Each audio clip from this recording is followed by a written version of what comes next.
TNPSC general இங்கிலீஷில் literary டிவைசஸில் part 1 video வந்து பார்த்தோம். The most important 5 literary devices வந்து பார்த்தோம். பார்ட் 2ல் வந்துட்டு வேறு என்ன டிவைசஸ்லாம் இருக்குதுன்னு இப்போ பார்க்கலாம். ஃபர்ஸ்ட் ஒன் வந்துட்டு ஒனோமேட்டோஃபியா. இது என்னென்னா, அந்த வேர்டு இருக்கு இல்லையா, அந்த வேர்ட் வந்து கரெக்டாக அந்த சவுண்ட் என்னவோ அதை அப்படியே வந்து டிஸ்கிரைப் பண்ணும். ஃபார் எக்ஸாம்பிள், ஃப்ளட்டர், அவள் ஐலிட்ஸ் ஃப்ளட்டர், படபடக்கிறது சொல்லுவாங்க இல்லையா. ஸோ இந்த வார்த்தை வந்துட்டு அந்த சவுண்டு வந்து அப்படியே இமிட்டேட் பண்ணுது. நெக்ஸ்ட்டு வந்து பேங், கிளாப், கேஸ்ப், ஆயிங்க். இந்த பிக்ஸ் வந்து ஆயிங்க் ஆயிங்க் சொல்லும்ல, ஸோ அது. கேட் வந்து மியாவ் சொல்லும்ல.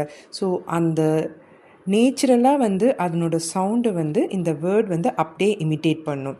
ஸோ இதுதான் ஒனோமேட்டோஃபியா. நெக்ஸ்ட்டு வந்து பார்த்திங்கன்னா ஹைப்பர்போல்.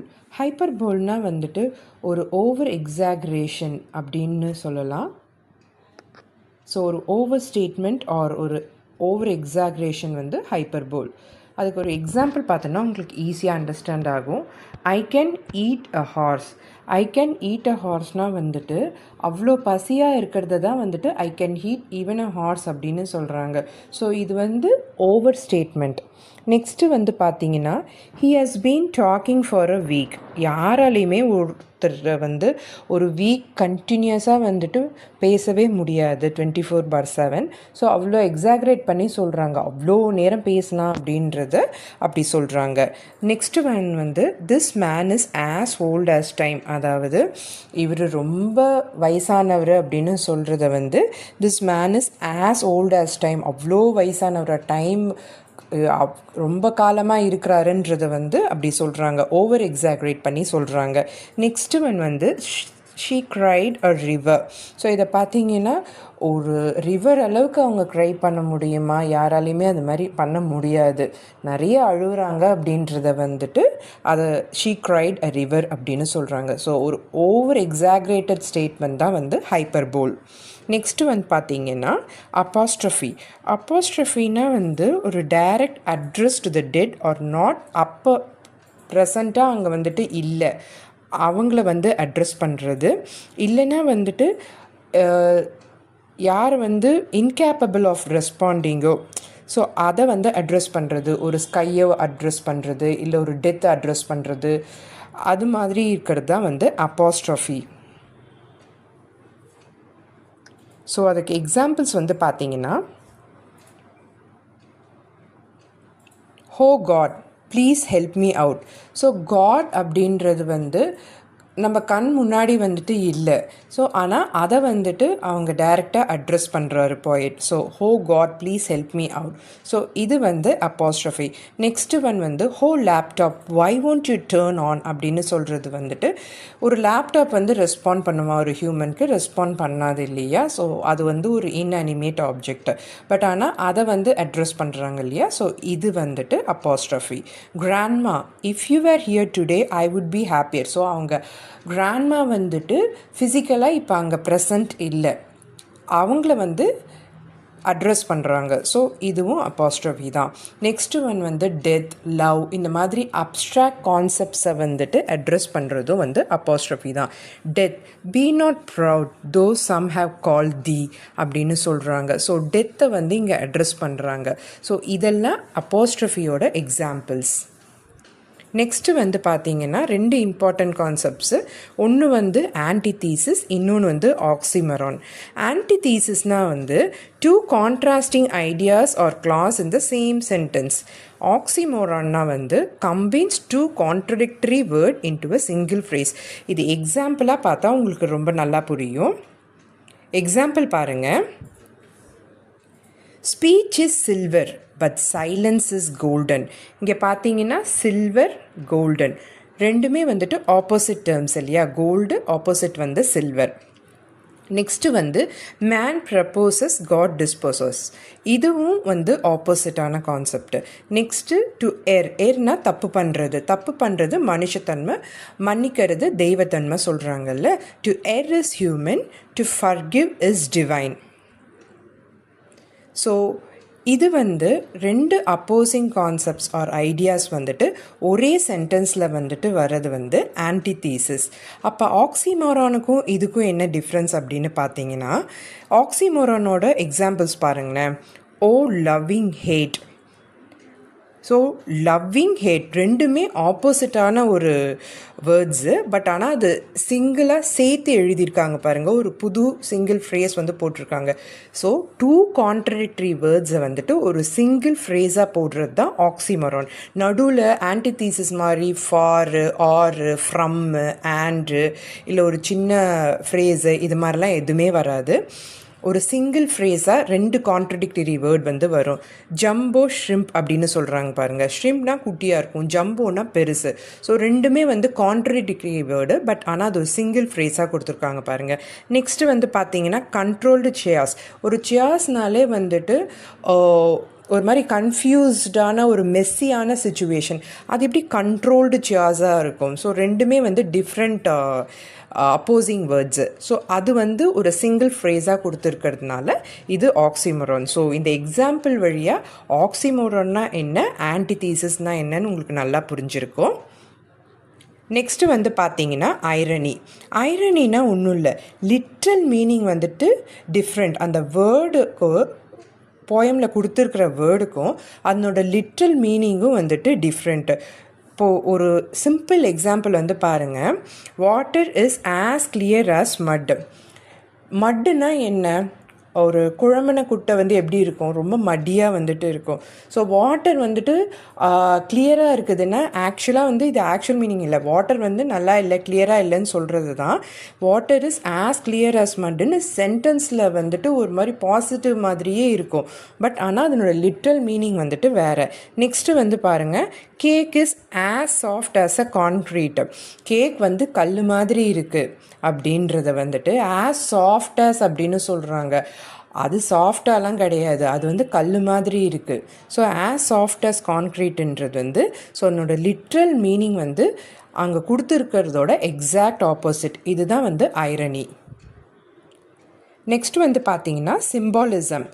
சிம்பாலிசம் அப்படின்னா அதனோட லிட்ரல் மீனிங் வந்துட்டு ரொம்ப டீப்பராக different than the word given. இதுக்கு ஒரு எக்ஸாம்பிள் மூலமாக இதை வந்து புரிஞ்சுக்கலாம். இப்போ வந்து ஷீ வாஸ் ஃபீலிங் ப்ளூ. நிஜமாகவே ஃபீலிங் ப்ளூனா ஷீ டசன்ட் ஃபீல் ப்ளூ கலரில் ஃபீல் பண்ணல அவங்க. அப்படின்னா என்னென்னா அவங்க ரொம்ப லோவாக இருக்கிறாங்க. She is feeling so gloomy, sad அப்படின்னு அர்த்தம். நெக்ஸ்ட்டு வந்து the crown did not approve the people's will. க்ரௌன்னா ஆக்சுவலாக க்ரௌன்னா வந்துட்டு மகுடம் டைரெக்டாக அவங்க வந்து சொல்லலை. க்ரௌன்னா கிங்கை வந்து க்ரௌன் அப்படின்னு சொல்கிறாங்க. ஸோ அதனோட லிட்ரல் மீனிங் வந்து ஒரு டீப்பர் சென்ஸில் வந்துட்டு டிஃப்ரெண்ட்டாக இருக்கும்.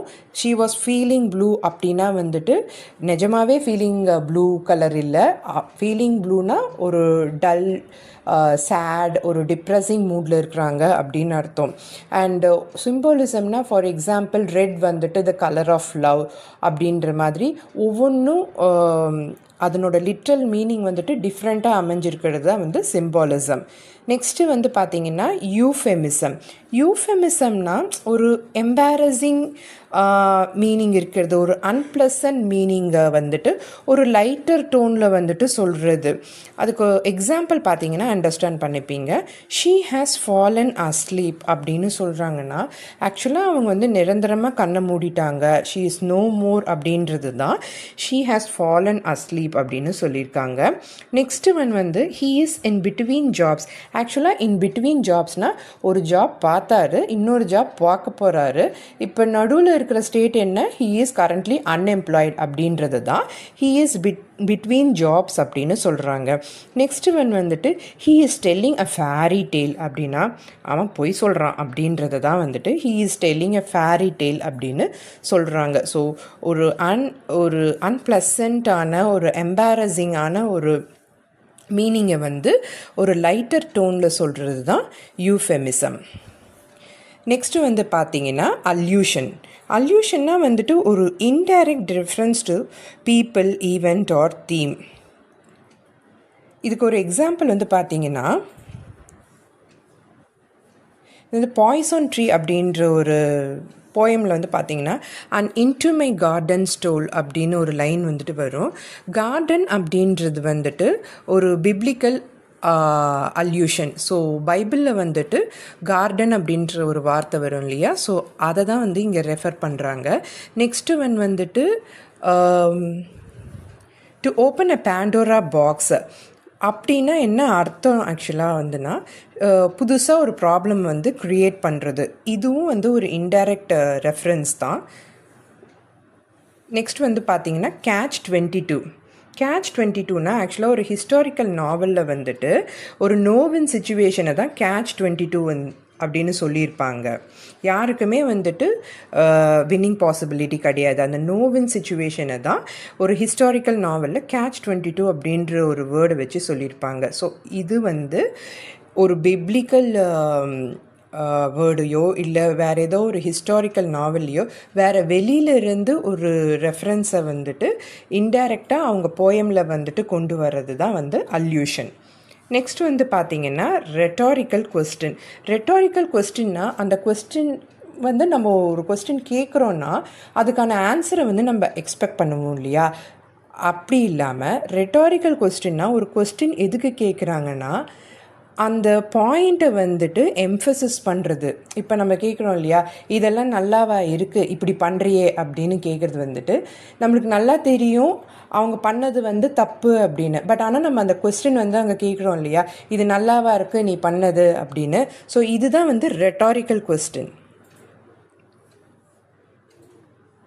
எக்ஸாம்பிள் வந்து பாருங்கள்.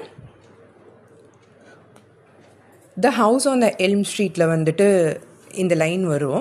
What happened inside the house, how could this be அப்படின்ற லைன் வந்து வரும். ஸோ இது வந்து அந்த போயட் வந்து ஆன்சரை வந்து எதிர்பார்க்கல. அவங்க வந்து இந்த வீட்டில் என்ன தான் நடந்திருக்கும் அப்படின்னு அந்த ஒரு எம்ஃபசிஸ் கொண்டு வர்றதுக்காக ஒரு கொஸ்டின் வடிவில் வந்துட்டு இந்த போயம் வந்துட்டு கொடுத்துருக்காங்க. நெக்ஸ்ட்டு வந்துட்டு what is this life full of care, இதுவும் ஒரு போயம் தான். ஸோ இதுலேயும் வந்து ஒரு எம்ஃபசிஸ்க்காக வந்துட்டு ஒரு கொஸ்டின் வடிவில் வந்து கேட்குறது தான் ரெட்டாரிக்கல் கொஸ்டின். நெக்ஸ்ட்டு வந்து பார்த்தீங்கன்னா பேரடாக்ஸ். பேரடாக்ஸ்னால் அந்த ஸ்டேட்மெண்ட் வந்துட்டு it appears to contradict it self. இதுக்கு ஒரு எக்ஸாம்பிள் வந்து பார்த்தீங்கன்னா அ rich country with white spread poverty. அது எப்படி ரிச் கண்ட்ரின்னு சொல்கிறீங்க, பட் ஆனால் வைட் ஸ்ப்ரெட் பாவர்ட்டி இருக்குதுன்னு சொல்கிறீங்க. ஸோ ரெண்டுமே வந்துட்டு கான்ட்ரடிக்ட் ஆகுது. ஸோ ஒன்று ஃபஸ்ட் ஆஃப் வந்துட்டு ஒரு மீனிங்கை சொல்லுது, செகண்ட் ஆஃப் வந்து அது அப்படியே கான்ட்ரடிக்ட் பண்ணுது இல்லையா. ஸோ இது வந்து paradox. It just sits there never growing tall or ever getting small. So இதுவும் ஹவுஸ் ஆன் எல்ம் ஸ்ட்ரீட்டில் வரும். ஸோ அந்த ட்ரீயை பற்றி சொல்லுவாங்க இல்லையா, இந்த ட்ரீ டாலாகவும் வளர மாட்டேங்குது இல்லை ஸ்மாலாகவும் ஆக மாட்டேங்குது அப்படின்னு சொல்கிறாங்க இல்லையா. அப்படி ஒன்று எப்படி இருக்கும், எதனா ஒன்று நடக்கணும் இல்லையா. ஒரு லிவிங் திங்கில் வந்துட்டு ஒன்று அதை வளர்ந்து போகணும், இல்லைனா அது வந்துட்டு வளர்ச்சி இல்லாமல் அப்படியே நிற்கணும் இல்லையா. ஸோ இது வந்து பேரடாக்ஸ். நெக்ஸ்ட் ஒன் வந்துட்டு லெஸ் இஸ் மோர். லெஸ் எப்படி வந்து லெஸ்னால் கம்மி, மோர்னா அதிகம். லெஸ் இஸ் மோர்னா இட் கான்ட்ரடிக்ட்ஸ் இட் செல்ஃப் இல்லையா. ஸோ ரொம்ப கம்மியாக இருக்கிறதே திருப்தியானது, சாட்டிஸ்ஃபேக்டரியானது, அதுவே அதிகம் அப்படின்னு சொல்கிறோம் இல்லையா. இது வந்து ஒரு பேரடாக்ஸ், ஒரு கான்ட்ரடிக்டரி ஸ்டேட்மெண்ட்டு. நெக்ஸ்ட் வந்து ரொம்ப காமனாக வந்து நம்ம போயமில் எப்படி அலிட்ரேஷன் ரெப்படிஷன் வந்து இருக்கோ, அசனன்ஸ் கான்சனன்ஸ் வந்துட்டு இருக்குது. அசனன்ஸ் கான்சனன்ஸ் பொதுவாக வந்து எக்ஸாம் பாயிண்ட் ஆஃப் வியூவில் வந்து கேட்குறதில்ல, பட் ஆனால் தெரிஞ்சு வச்சுக்கிறது வந்து நல்லது. கான்சனன்ஸ்னால் வந்து repetition of consonant sounds in near proximity. ஒரு சென்டென்ஸில் வந்து ரெப்படேஷன் ஆஃப் கான்சனன்ட் சவுண்ட்ஸ் இருந்ததுன்னா அது consonance. Repetition of vowel sounds AEIOU இந்த வவல் சவுண்ட்ஸ் வந்துட்டு ரிப்பீட் ஆச்சுன்னா அது வந்து அசனன்ஸ். நீங்கள் இந்த spider and the fly poem வந்து பார்த்தீங்கன்னா அதில் அந்த ஒரு லைன் வரும், this is the prettiest little parlour அப்படின்றதுக்கு இந்த the is the prettiest little ட அப்படின்ற அந்த கான்சனன்ட் சவுண்ட் வருது இல்லையா, ரிப்பீட் ஆகி, இது வந்து கான்சனன்ஸ். நெக்ஸ்ட்டு வந்துட்டு ஒரு ஜென்ரல் எக்ஸாம்பிள் பாருங்கள். Mike likes his new bike. Mike like bike அந்த சவுண்ட் வருது இல்லையா, இது வந்து கான்சனன்ஸு. நெக்ஸ்ட்டு அதே லைனில் வந்து அசனன்ஸும் வந்து சொல்லலாம். This is a prettiest little parlour. Pretty இ லிட்டில், இந்த ஐ அப்படின்ற ஒரு வவ்வல் வந்து ரிப்பீட் ஆகிறதுனால இது அசனன்ஸ்.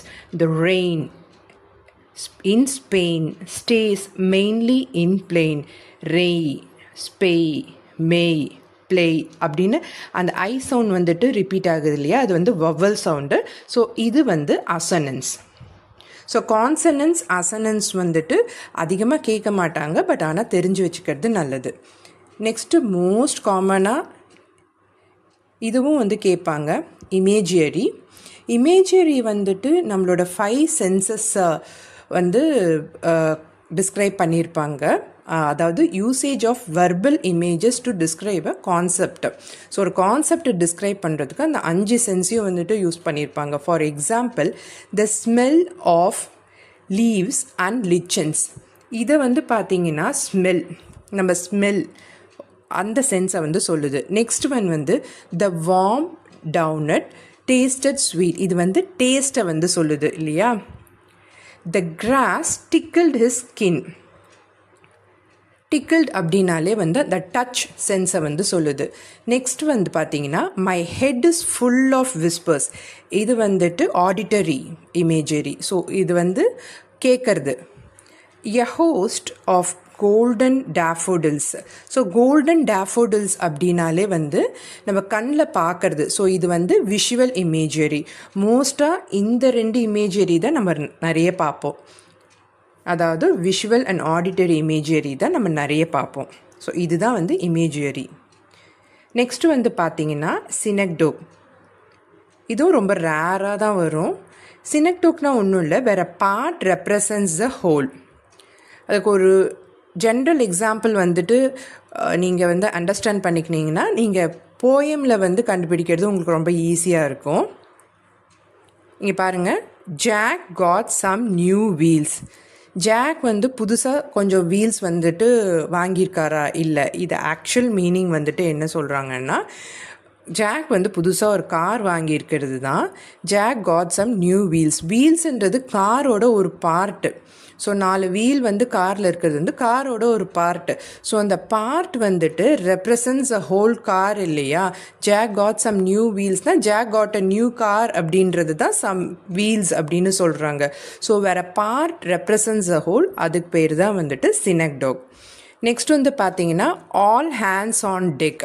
ஸோ கப்பலில் இருக்கிறவங்க, அதில் வேலை செய்கிறவங்க, ஹோல் என்டையர் க்ரூ வந்துட்டு கப்பலில் ஏறுங்க அப்படின்னு சொல்கிறது தான் all hands on deck. All ஹேண்ட்ஸாக இல்லை, எல்லா மனுஷாலையும் அந்த கப்பலில் யார் யாரெல்லாம் வந்துட்டு வேலை செய்கிறாங்களோ அவங்க எல்லாரையும் கப்பலில் ஏற சொல்கிறாங்க. ஆனால் இங்கே என்ன சொல்லியிருக்காங்கன்னா ஆல் ஹேண்ட்ஸ் ஆன் டெக் அப்படின்னு சொல்கிறாங்க. ஸோ ஒரு பார்ட் ரெப்ரசன்ட்ஸ் அ ஹோல்னால் அதுக்கு பேர் வந்து சினக்டோக். நெக்ஸ்ட்டு வந்து பார்த்தீங்கன்னா மெட்டானமி. ஸோ இது வந்து என்னென்னா referring something by something that is closely related to it. இதுக்கான எக்ஸாம்பிள் வந்து பார்த்தீங்கன்னா உங்களுக்கு புரிஞ்சிடும். The crown will address the nation. இந்த க்ரௌன்னா டேரெக்டாக அந்த மகுடத்தை வந்து சொல்லலை. க்ரௌன்னா க்ரௌன் யார் வேர் பண்ணுவா? King. So the king will address the nation. So king தான் க்ரௌன் வச்சுருப்பார் இல்லையா. So referring something by something that is closely related to it, அதுதான் metonymy. The bench discuss the punishment. பெஞ்ச்னா லிட்ரல் மீனிங் அந்த பெஞ்சை வந்து சொல்லலை. பெஞ்ச்னால் வந்து ஒரு குரூப் ஆஃப் ஜட்ஜஸ், அதை தான் வந்து நம்ம அவங்கள தான் வந்து நம்ம பெஞ்ச் அப்படின்னு சொல்கிறோம். So the bench discuss the punishment. So க்ளோஸாக ரிலேட் ஆகிற ஒருத்தவங்களோட இன்னொன்று வந்து ரிலேட் பண்ணி சொல்கிறது தான் வந்து மெட்டானமி. Transferred epithet. ஏற்கனவே நான் போயம் டிஸ்கிரைப் பண்ணும் போதே சொல்லியிருக்கேன், எபித்தட்னா வந்துட்டு அடைமொழி. ட்ரான்ஸ்ஃபர்ட் எபித்தட்னா வந்துட்டு மாற்றப்பட்ட அடைமொழி. அதாவது epithet is transferred from the proper word to the one closely associated with it. இதுவும் மெட்டானமி மாதிரியே சவுண்ட் பண்ணும். பட் ஆனால் எக்ஸாம்பிள் வந்து பாருங்கள், ஐ ஹேட் அ வண்டர்ஃபுல் டே. அதாவது டேக்கு வந்து எந்த பாகுபாடும் வந்து கிடையாது. யாருக்கு டே வண்டர்ஃபுல்லாக இருக்குது? அந்த மனுஷருக்கு தான் டே வந்து வண்டர்ஃபுல்லாக இருக்குது. ஆனால் அவர் ஒண்டர்ஃபுல்லாக ஃபீல் பண்ணதை அந்த டேயில் வந்துட்டு அப்படியே மாற்றப்பட்டிருக்கு இல்லையா, டே வந்து ஒண்டர்ஃபுல்லாக இருக்குன்னு. ஸோ இது வந்து transferred epithet. He past sleepless night. யாருக்கு வந்து ஸ்லீப்லெஸ்ஸாக இருந்தது? அவர் தான் ஸ்லீப்லெஸ்ஸாக இருக்கிறாரு. பட் ஆனால் ஸ்லீப்லெஸ் நைட்டுன்னு நைட் மேலே அந்த அப்ஜெக்டிவை வந்து ட்ரான்ஸ்ஃபர் பண்ணுறாங்க இல்லையா. ஸோ இதுதான் வந்துட்டு ட்ரான்ஸ்ஃபர்ட் எபித்தட், மாற்றப்பட்ட அடைமொழி. நெக்ஸ்ட்டு வந்து பார்த்தீங்கன்னா எக்ஸ்க்ளமேஷன். இது ரொம்ப ஈஸிலி அண்டர்ஸ்டாண்டபிள் தான். எக்ஸ்க்ளமேஷன் வந்து எதுக்கு யூஸ் பண்ணுறாங்கன்னா, அதுவும் வந்து ஒரு எம்ஃபசிஸ் பண்ணுறதுக்கு, ஒரு அட்டென்ஷன் வந்து க்ரியேட் பண்ணுறதுக்கு தான் வந்து எக்ஸ்க்ளமேஷன் வந்துட்டு போயமில் வந்து யூஸ் பண்ணுறாங்க. What a piece of work is man அப்படின்னு சொல்கிறாங்க. இது வந்து நார்மல் சென்டென்ஸாகவும் கொடுக்கலாம். பட் போயமில் வந்துட்டு ஒரு எக்ஸ்க்ளமேட்ரி யூஸ் பண்ணோன்னா அங்கே வந்து ஒரு எம்ஃபசிஸ் பண்ணுற மாதிரி இருக்கும். நம்ம அது மேலே அட்டென்ஷன் வந்துட்டு கொடுப்போம். நெக்ஸ்ட்டு வந்து how I wonder what you are. இந்த ட்விங்கிள் ட்விங்கிள் லிட்டில் ஸ்டாரில் வந்துட்டு how I wonder what you ஆர்னு ஒரு லைன் வருது இல்லையா, அது வந்து எக்ஸ்க்ளமேஷன். ஸோ ஒரு கிரேட்டர் அட்டென்ஷன் வந்துட்டு சில்ட்ரனை கிராப் பண்ணுறதுக்காக வந்துட்டு இந்த எக்ஸ்க்ளமேஷன் மாதிரியான போய்டிக் டிவைசஸ் வந்து யூஸ் பண்ணுவாங்க. லாஸ்ட்டாக வந்து பார்த்தீங்கன்னா ஆலகோரி. ஆலகோரி வந்து என்னென்னா, narrative or visual story where characters, events and settings have a hidden or symbolic meaning, typically representing a moral, political or spiritual content. ஒரு காம்ப்ளெக்ஸான ஒரு விஷயத்தை வந்துட்டு ஒரு நரேட்டிவ் ஒரு விஷுவல் ஸ்டோரி மூலம் அதில் இருக்கிற கேரக்டர்ஸ், ஈவெண்ட்ஸ் இல்லை செட்டிங்ஸ் மூலமாக வந்துட்டு உணர்த்துறது, ஒரு சிம்பாலிக் மீனிங் மூலமாக அதை உணர்த்துறது. ஸோ ஒரு மாரல் லெசன் வந்து தருது. இதுக்கு பெஸ்ட் எக்ஸாம்பிள் வந்துட்டு the story of spider and a fly. அந்த போயம் வந்துட்டு இருக்கு இல்லையா, ஆக்சுவலாக அது ஸ்பைடர் அண்ட் ஃப்ளை மூலமாக அந்த போயட் வந்துட்டு என்ன உணர்த்துறாங்கன்னா, யாரையும் வந்துட்டு நம்பி ஏமாந்துடாதீங்க. சில்ட்ரன் வந்துட்டு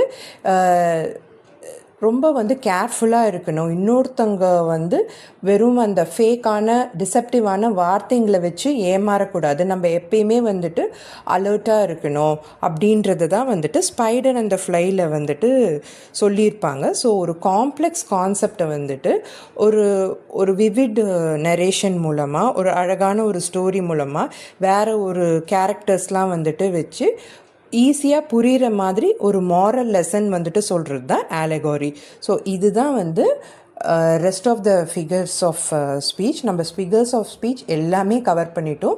இந்த ரொம்ப ஈஸியான எக்ஸாம்பிள்ஸ் வச்சு இந்த எக்ஸ்ப்ளனேஷன் வந்துட்டு நீங்கள் பார்த்தீங்கன்னா உங்களுக்கே வந்து போயமில் வந்து நீங்களே ஈஸியாக ஐடென்டிஃபை பண்ண முடியும் எது என்னென்ன ஃபிகர் ஆஃப் ஸ்பீச்னு. எதனா டவுட்ஸ் இருந்ததுன்னா கமெண்ட் பண்ணுங்கள். அடுத்த வீடியோவில் பார்க்கலாம். தேங்க்யூ.